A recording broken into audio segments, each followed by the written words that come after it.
Ce dimanche matin, l'Espagne est agitée par une polémique survenue lors du match de la 20e journée de Liga entre le FC Barcelone et Retafe. Samedi soir, les Catalans ont concédé un match nul frustrant, 1-1, malgré une nette domination marquée par 21 tirs. Ce résultat compromet leur course au titre. Après la rencontre, l'entraîneur Hansi Flick n'a pas caché sa déception au micro de Movistar. « Nous voulions gagner et avons eu des occasions pour le faire. Mais jouer ici est difficile, ils défendent très bien. Nous n'avons pas su concrétiser. » Cependant, ce sont surtout les accusations d'insultes racistes faites par Alejandro Balde qui suscitent une vive indignation. Le latéral gauche a dénoncé avoir été la cible de propos racistes. « J'ai reçu plusieurs insultes racistes et j'espère que la Liga va agir. J'en ai informé l'arbitre, qui a activé le protocole à la mi-temps. Ces actes n'ont pas leur place dans le football ni dans la vie. C'est honteux qu'en 2025 cela continue d'exister, » a-t-il déclaré à Movistar avant de réitérer son message sur Instagram. « Le racisme n'a pas de place. Continuons de lutter pour éradiquer ces comportements. » L'arbitre a confirmé avoir ouvert un protocole après le signalement du joueur. Cette affaire s'ajoute à une liste déjà longue d'incidents racistes dans le football espagnol, notamment ceux impliquant Vinicius Junior. Face à cette nouvelle polémique, les réactions se sont multipliées. Hansi Flick a apporté son soutien à son joueur. « C'est inadmissible. En 2025, c'est incroyable que cela persiste. Ces personnes ne devraient pas venir dans les stades. Les gens autour d'eux doivent intervenir. » Le FC Barcelone a également affiché son soutien à Balde. « Nous sommes à 100% avec toi. Il n'y a pas de place pour le racisme. » Du côté de Retafe, l'entraîneur José Bordalás a condamné fermement ces actes et demandé des sanctions exemplaires de la part de la Liga. « Je n'étais pas au courant, mais je partage l'avis de Flick. Les supporters responsables doivent être identifiés et bannis des stades. » Selon Mundo Deportivo, le rapport de l'arbitre confirme qu'un protocole a bien été activé à la pause après le signalement d'Alejandro Balde. Ces événements, devenus récurrents, ternissent une fois de plus l'image du football espagnol, appelant à une réaction forte des instances sportives. Ansu Fati bloque un transfert au Barça, Rashford toujours dans l'attente. Le mercato s'agite du côté du FC Barcelone, et les négociations s'annoncent complexes. En première page du journal Sport, Ansu Fati est mis en lumière pour une raison inattendue, il freine l'arrivée de Marcus Rashford. Le club catalan souhaite se renforcer avec l'international anglais, mais cette opération est conditionnée au départ d'Ansu Fati, qui ne semble pas disposé à quitter le Barça cet hiver. Formé au sein du club, l'attaquant espagnol a exprimé clairement son souhait de rester, malgré l'intérêt du Séville FC qui espérait le recruter. Cette position complique les plans de Barcelone, qui peine à libérer de l'espace salarial pour conclure l'arrivée de Rashford. Pendant ce temps, la concurrence s'organise. Selon le média allemand Bild, le Borussia Dortmund a pris une longueur d'avance sur le dossier Rashford.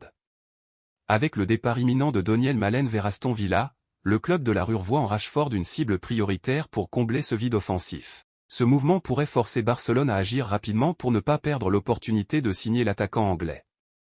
Face à cette situation, le Barça se retrouve sous pression. Trouver une solution pour le départ d'Ansu Fati est devenu essentiel, mais convaincre le joueur de quitter son club formateur en pleine saison s'annonce difficile. Si aucun compromis n'est trouvé, Barcelone risque de voir Rashford lui échapper, renforçant ainsi ses rivaux européens. Dans ce contexte tendu, le mercato hivernal du Barça pourrait bien être marqué par des choix décisifs et des tractations de dernière minute. Reste à savoir si les dirigeants catalans parviendront à débloquer la situation avant la fin de la fenêtre des transferts. Mauvaise nouvelle pour le FC Barcelone. Lors du match nul face à Retafe, 1-1, samedi soir, Dani Olmo, entré en cours de jeu, a été victime d'une blessure. Ce dimanche, le club catalan a publié un communiqué officiel concernant l'état de santé de son joueur. Dani Olmo souffre d'une blessure au muscle solaire droit.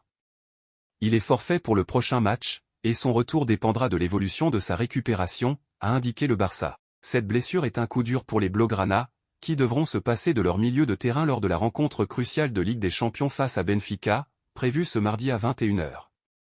Actuellement deuxième de leur groupe de la phase de poule, les Catalans sont en position favorable pour atteindre les huitièmes de finale, mais chaque point compte à ce stade de la compétition.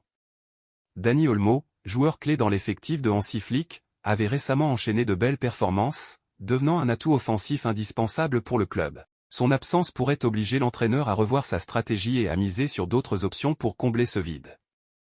Le Barça reste confiant quant à ses chances de qualification, mais ce nouveau coup dur vient s'ajouter à une période déjà marquée par des résultats irréguliers et des défis sportifs.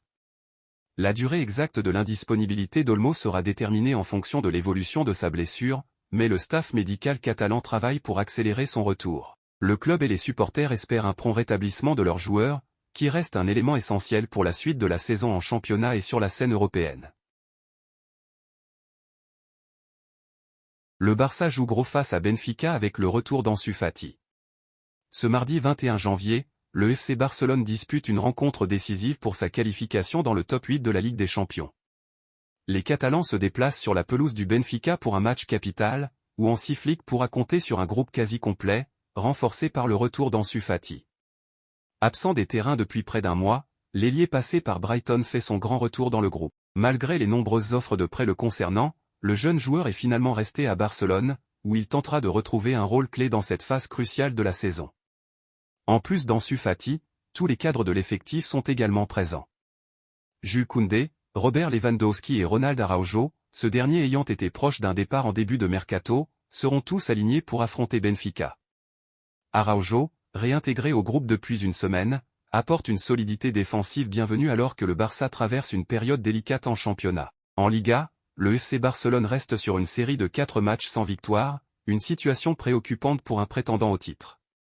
Toutefois, les Catalans ont récemment démontré leur capacité à briller, comme en témoigne leur large victoire face au Real Madrid en Supercoupe d'Espagne. Hansi Flick espère que cette rencontre européenne marquera un tournant dans la saison du Barça. Avec un effectif complet et des cadres en forme, les Blaugrana doivent absolument répondre présent pour assurer leur place parmi les 8 meilleures équipes d'Europe. Le défi est de taille, mais l'équipe semble déterminée à relever le défi sur le terrain du Benfica. Ce lundi, le tirage au sort des quarts de finale de la Coupe du Roi a désigné les affiches suivantes. Le FC Barcelone, après sa victoire contre l'UD Barbastro, 4-1, se déplacera à Valence, tandis que le Real Madrid, vainqueur du Celta Vigo, 5-2, jouera à Leganés. L'Atlético Madrid recevra Retafe, et la Real Sociedad accueillera Osasuna. Les quarts de finale, réunissant uniquement des équipes de Liga, se joueront les 4, 5 et 6 février.